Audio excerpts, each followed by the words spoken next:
आज म एमएस वर्डका केही रोचक ट्रिक्सहरूको बारेमा हजुरहरू समक्ष जानकारी गराउँदैछु।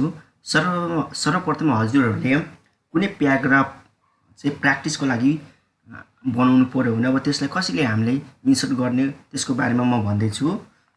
तपाईहरुले के गर्नु भने इक्वल टु साइन युज गरेर RAND र्यान्ड अनि त्यसपछि ओपन ब्राकेट अनि क्लोज ब्राकेट दाबेर इन्टर दाबिदिनु भयो भने तपाईले यसरी प्याराग्राफ चाहिँ तपाईले चाहिँ क्रिएट गर्न सक्नुहुन्छ। म यसलाई डिलिट गर्दैछु।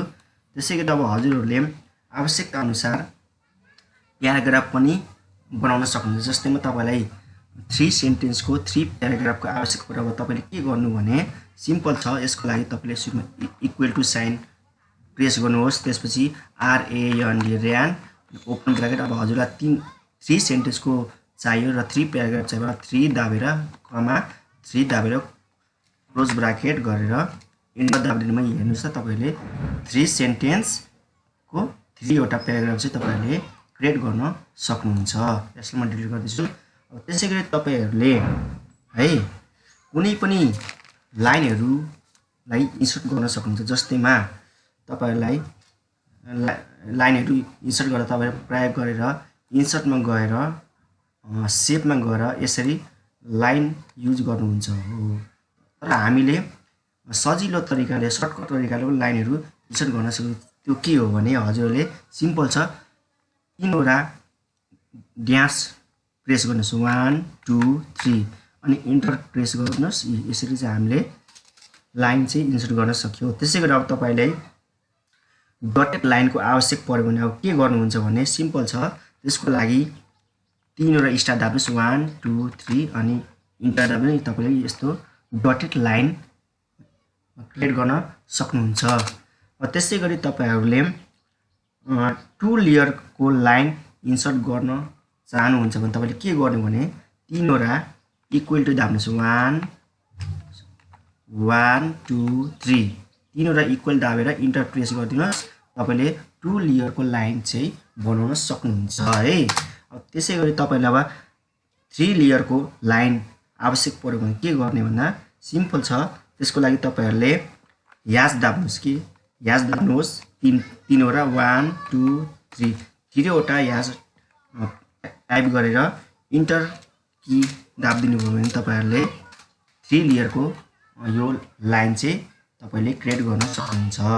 त्यसैगरी तपाईहरुले अब कपिराइटको सिम्बलको क्रिएट गर्न चाहनुहुन्छ भने के गर्नु भने ओपन ब्राकेट अनि सी दाबेर क्लोज ब्राकेट गरेपछि तपाईहरुले कपिराइटको सिम्बलको पनि युज गर्न सक्नुहुन्छ। अब यसलाई म अलिकति ठुलो बनाउन गइरहेको छु। अब ठुलो कसरी बनाउनु भन्दा सिम्पल तरिकाले यसलाई हामी चाहिँ ठुलो बनाउन यो फन्ट साइजमा गरेर यसरी 14 यसरी गर्छौं है। तर हामी सर्टकट तरिकाले पनि यसलाई ठुलो वा सानो बनाउन सक्छौं। जस्तै हेर्नुस् कन्ट्रोल प्लस शिफ्ट दाबेर ग्रेटर देन गर्यो भने ठुलो हुन्छ है। त्यसैले अब कन्ट्रोल प्लस शिफ्ट दाबेर लेस देन गर्यो भने सानो चाहिँ कन्ट्रोल प्लस शिफ्ट र लेस देन 1 यसरी चाहिँ हामी ठुलो र सानो बनाउन सक्छौं। त्यसैगरी अब तपाईहरुलाई ट्रेडमार्क सिम्बल बनाउनु पर्यो भने के गर्ने भन्दा सिम्पल छ। ओपन ब्राकेट TM लेखेर क्लोज ब्राकेट गरेपछि हामीले यो ट्रेडमार्कको सिम्बलको हामी बनाउन सक्छौं। त्यसैगरी अब तपाईहरुलाई रजिस्टर मार्क बनाउनु पर्यो भने के गर्ने भने जस्तै फर एक्जाम्पल म एउटा रजिस्टर मार्क बनाएर जस्तै कम्प्युटर कम्प्युटरमा रजिस्टर मार्क दिँदा के गर्ने भन्दा open bracket R close bracket दिएर यसरी चाहिँ हामी रजिस्टर मार्क पनि बनाउन सक्छौं। हेर्नुस् यहाँ म यसलाई ठुलो बनाउँदैछु। शिफ्ट कन्ट्रोल प्लस शिफ्ट र ग्रेटर देन पनि ठुलो हुन्छ। यसरी हामी रजिस्टर मार्क पनि बनाउन सक्छौं है। त्यसैगरी तपाईहरुले म सानो बनाउँछु अलिकति।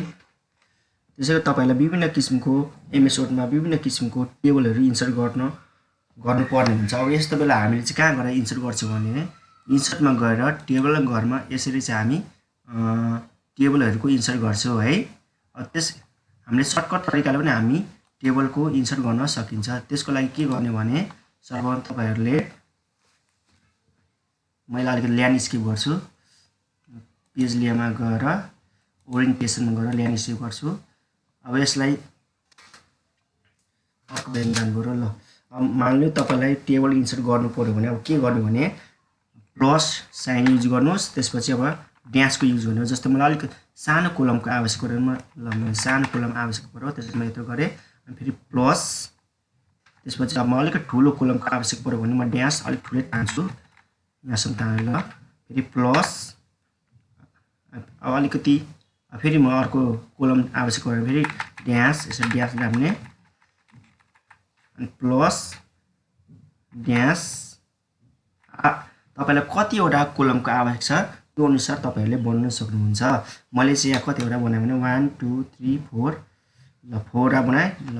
त्यसपछि तपाईले लास्टमा इन्टर प्रेस गरिदिनु भने तपाईले यसरी कोलम बनाउन सक्नुहुन्छ। तपाईलाई कतिवटा टेबलको आवश्यक त्यो अनुसार बनाउनुस्। जस्तै मलाई अझै अब यसरी बनाइसकेपछि मलाई ट्याब गर्दै जानुस्, तपाईले आवश्यकता अनुसार ट्याब ट्याब ट्याब यसरी चाहिँ टेबल बनाउन सक्नुहुन्छ। ट्याब ट्याब ट्याब ट्याब ल, यसरी तपाईले टेबल बनाउन। जस्तो म यहाँ केही कुरा लेख्दैछु, जस्तो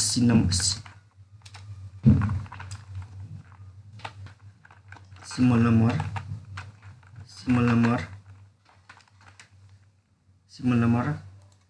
जस्तो name of student, name of students, त्यसै गरी क्लास, त्यसै गरी एड्रेस हो। यसरी चाहिँ हामीले आफूले चाहे अनुसार चाहिँ टेबल इन्सर्ट गर्न सक्छौँ। यति भन्दै हजुरहरूलाई यो भिडियो मन पर्यो कृपया लाइक कमेन्ट सेयर गरिदिनु होला। धन्यवाद।